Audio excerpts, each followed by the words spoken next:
নমস্কার, আমি পাপিয়া সরকার। গুজরাটে 11 বছর ধরে টিচারি করার পর আজ আমি কলকাতায় আমার নিজের বাড়িতে এসে আমি একদম ফুললি গৃহবধূ।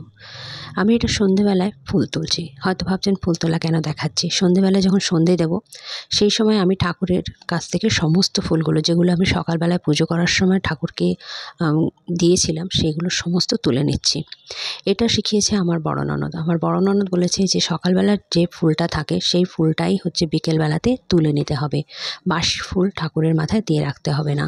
কিন্তু গুজরাটে আমি 20 বছর থাকাকালীন সত্যি আমাকে কেউ শেখায়নি পুজো কীভাবে করতে হয়। তখন আমি কিন্তু সকালবেলায় 7:15 আমাকে বেরিয়ে যেতে হতো।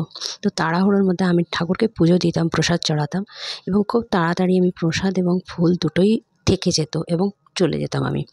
যখন আমি সন্ধেবেলায় সন্ধে দিতাম, যথারীতি আমি ওখানেও সন্ধেবেলায় সন্ধে দিতাম। সন্ধেবেলায় যখন আমি সন্ধে দিতাম তখন আমি প্রসাদটা তো নামাতাম, কিন্তু ফুলটা কোনোদিনই আমি নামাইনি।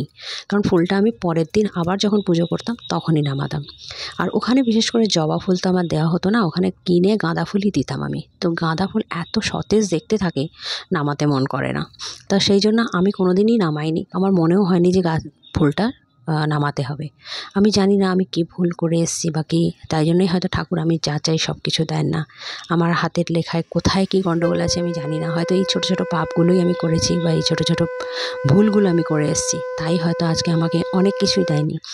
আমার মতো এরকম কারা ছোটো ছোটো ভুল করেছেন, হয়তো আমার মতোই না বুঝতে পেরেই হয়তো ভুলটা করেছেন। কিন্তু ঠাকুর গুণে গুণে তার ফল হয়তো আপনাকেও দিচ্ছে, আমাকেও দিচ্ছে। আমাকে কমেন্ট করে জানাতে ভুলবেন না আপনার ভুলটা কি আমি